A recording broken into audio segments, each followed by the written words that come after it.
Good evening. Welcome to Current Affairs, June 22nd, 2015. Yesterday it was International Day for Yoga. It has been celebrated throughout the world on the insistence and the pursuance made by the Prime Minister of India, Mr. Narendra Modi.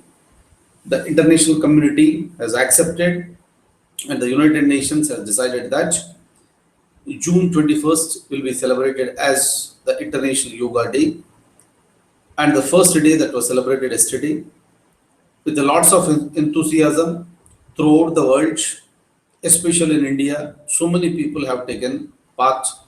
It's a very, very big and mega event. With respect to cricket, India lost even the second ODI one day international to Bangladesh. Mahendra Singh Dhoni, the captain of Indian team, has offered to quit the captaincy. But this is not the time for him to quit, just because there are two consecutive defeats with a small team like Bangladesh. It's a very hasty decision to be taken by Mahendra Singh Dhoni. Apart from this, we also have some more news. I'll open the document and I will show you the document. So we'll have a discussion on this. Look at this. So this is related to All India Pre-Medical and Pre-Dental Entrance Test. So this particular examination has been conducted by CBSE, that is a Central Board for Secondary Education.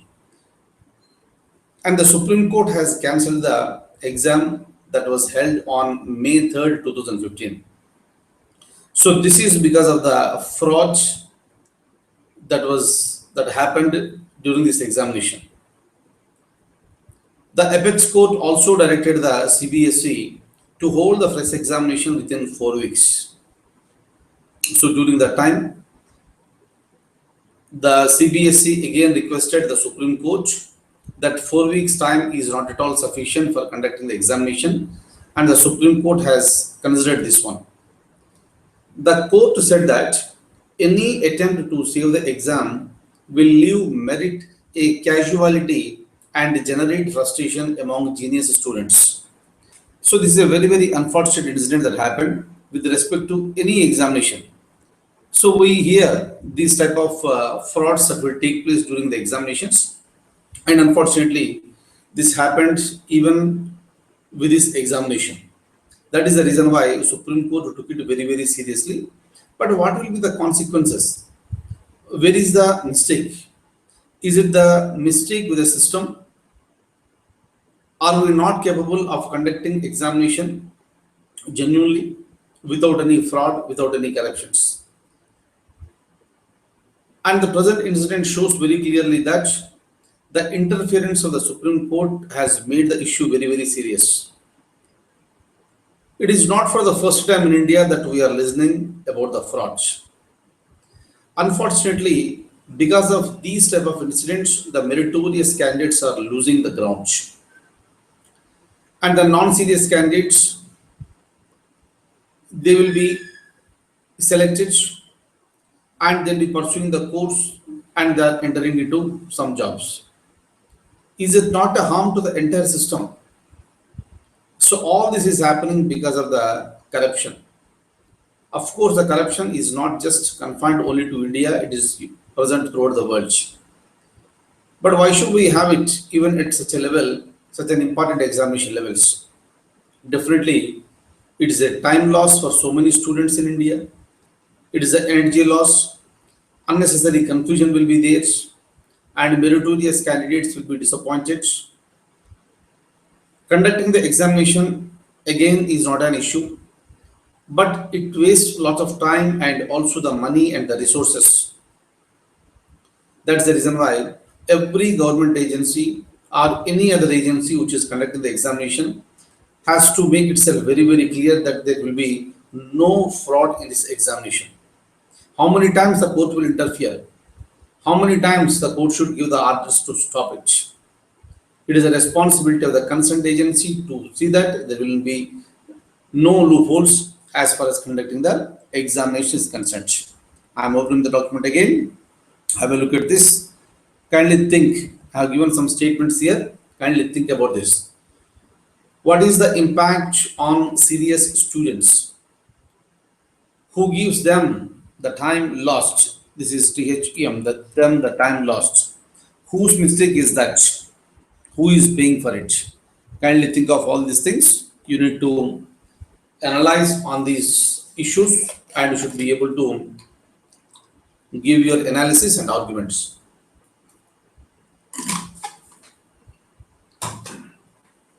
I'm moving further. So this is another big story for India. First of its kind. Look at this. This is related to the reusable satellite launch vehicles. So what exactly is this? So I'm not talking about the satellites here. So India has launched so many satellites. So satellite is an apparatus that should be kept in the fixed orbit. So it will be moving around and it will be gathering the information and giving it to the ISRO or whatever may be the country that is sending the satellite. That country's space research organization will be receiving the information. So here I am talking about the launch vehicles. So many times you might have heard these words like SLV, that is satellite launch vehicle, ASLV, augmented satellite launch vehicle, PSLV, polar satellite launch vehicle, GSLV, geosynchronous satellite launch vehicle. So these are all the launch vehicles, but now whatever I am going to talk to you, that is the reusables. So meaning after launching the satellite, after leaving the satellite into the orbit, again the satellite is expected to come back to the surface very safely so that it will be used for launching other satellites so that it will reduce the cost. Otherwise, what is happening? We are sending the satellite through the satellite launch vehicle. Later, the launch vehicle will be falling down in the ocean or sea or somewhere it is getting destroyed. So the new concept is that the same launch vehicle can be reused. And ISRO has developed that mechanism and very soon ISRO is going to launch that one. It is going to reduce the cost by so many times. This is really one fantastic thing that ISRO is going to achieve this. Regarding that, I have some information with me. I'll show you the document and kindly follow this very clearly and carefully. Look at this. ISRO, Indian Space Research Organization, to test the reusable launch vehicle in September 2015, very near.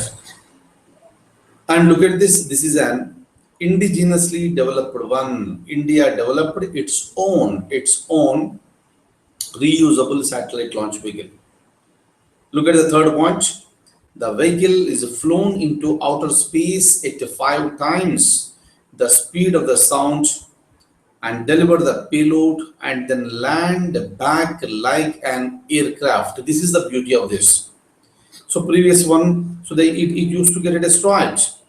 But here after delivering the payload, it is coming back onto the surface of the earth and it is landing back, just like an aircraft. It's the most beautiful thing that ISRO has achieved. This vehicle is going to land in ocean for the first time and ultimate attempt is to make it land at an airstrip at Sriharikota. So for the safe side, because we are testing it for the first time, ISRO is planning to land this in the ocean. So only to check whether it is going to land properly or not. So once the damage is very low and the damage is zero, next attempt will be to make the satellite launch vehicle to land back onto the surface, that is nothing but the airstrip at Sriharikota. Last but not least, very favorite question, very hard question every time in any examination. Look at the last one. Note the current chairman of ISRO. It's always a question in any objective type of examination, and presently The gentleman is A.S. Kiran Kumar. So kindly follow this very carefully. So here I put one objective type of question. So maybe you will be in a position to answer this. Kindly look at the question. Which of the following political parties has launched Nari Samman Yatra on June 16th, 2015, very, very recently? And look at the options A, B, C, D. Of course, you can see the answer on the screen. Congress, AIADMK, BSP, BJP. And answer is Bharatiya Janata Party. It has launched Nari Samman Yatra. It may be a question in any examination. Just remember this. Look at this. What exactly is this again? This is meant for enhancing the awareness among the women with respect to the various schemes launched by the NDA government in the last 1 year of its rule. It is nothing but creating an awareness among the women with respect to the various schemes. So this is the mechanism through which the NDA government wanted to reach out to the people. And this yatra is going to cover 2,400 kilometers.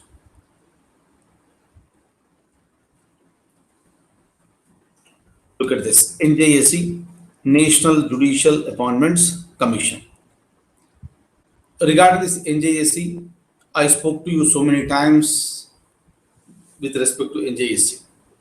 1993 was the beginning of the Supreme Court collegium system for recommending to the government for the appointment of the judges of the Supreme Court and also the various high courts. And the recommendation that is given by the court is considered to be the final one. So this is what we have understood in the previous classes. Later, since 1993, various governments are planning to remove the collegium system where there is no participation of the government as far as the selection is concerned. Selection of the Supreme Court judges and High Court judges are concerned. In so many previous classes, I already told you, India is the only country in the world where judicial appointments are recommended by the judiciary. That is the reason why in India for a quite long period of time there is a discussion that Supreme Court collegium system has to be abolished and there is a necessity to have the separate body that is called National Judicial Appointments Commission. And in order to have this one, there was a necessity to go for the constitutional amendment. And of course, the present government went for it. And successfully it has been done by the parliament. Later it has been accepted by the required number of state legislatures. And the president has given his assent. And NJAC has already been notified. So at any point of time, the NJAC can be established. But later some people have started questioning the validity of the NJAC. Is it not interference into the independence of the judiciary? And the Supreme Court has taken it up. So since that time, the arguments are going on. So between the judiciary and the government with respect to the, either it should be the continuation of the Supreme Court collegium or should be replaced with the NJAC. And the Supreme Court is also taking it very seriously. It was always saying that what was wrong with the collegium system. And the government started pointing out so many mistakes in the collegium system. And now, the Supreme Court very recently asked the government to show the evidences. You have passed in the Lok Sabha and you have passed in the Rajya Sabha. Did you also pass it in all the state legislatures after discussion, or it has been passed without any discussion? Supreme Court is taking it very seriously, and the court has asked the government to give the evidences that NJAC was discussed in detail in the state legislatures also. And this is the present status, and what is going to happen to NJAC, we have to wait and watch. So this is how the rift will happen between the judiciary and the government. I'll show you the document in regarding NJAC. At any time, it may be a question. This time, I am expecting the question in mains civil services. The Supreme Court asked the government to present the evidences that NJAC bill was discussed in the state legislatures. Look at this one. I gave you one statement for the purpose of thinking. Think which system is more suitable.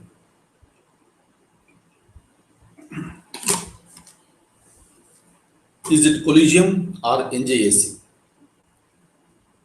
Now, so before talking about the next topic, let me tell you, I already gave the presentation with respect to the IAS 2016 batch that I'm going to start from July 1st, 2015 onwards.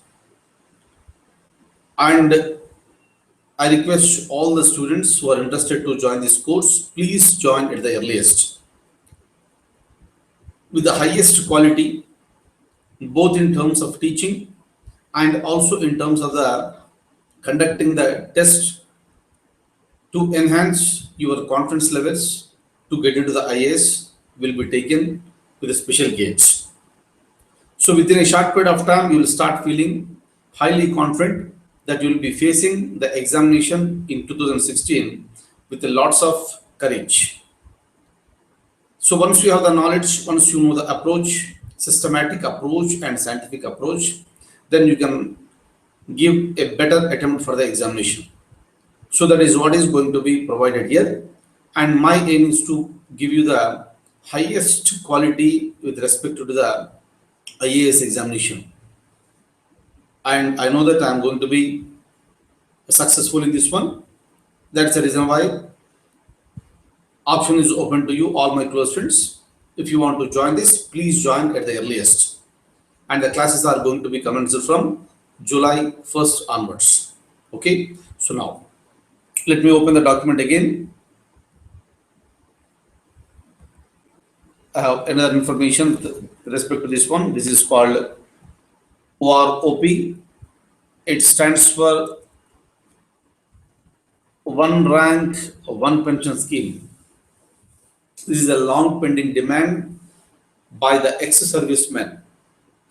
So this particular scheme is likely to be announced by the government. Of course, even during the time of the UPA government itself, the Congress party has decided to announce this one rank, one pension system. But unfortunately, it could not do it. Even during the time, the BJP has supported the same. And after coming to the power, again, they have continued with their promise that this is going to be introduced very, very soon. But even after 1 year also, the scheme was not introduced. That's the reason why the ex-servicemen went for hunger strike in New Delhi. And the government may be announcing this one before the Bihar elections this year.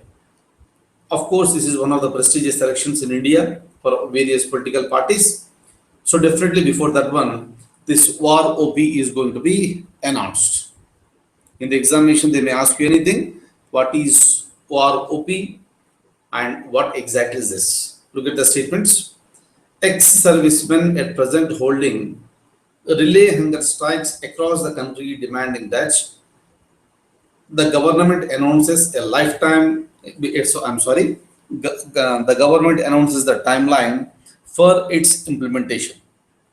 Hopefully, it should be done at the earliest. Next one is with respect to the Yoga Day. I need not tell you anything about this. Most of you, rather every one of you, are following this with from very, very close angles. International Yoga Day celebrated on June 21st. But the issues related to the Punjab Education Department, they have decided that the state schools will not participate in the celebrations. It shows that the strained relations between the Shiromani Akali Dal SAD and the Bharatiya Janata Party.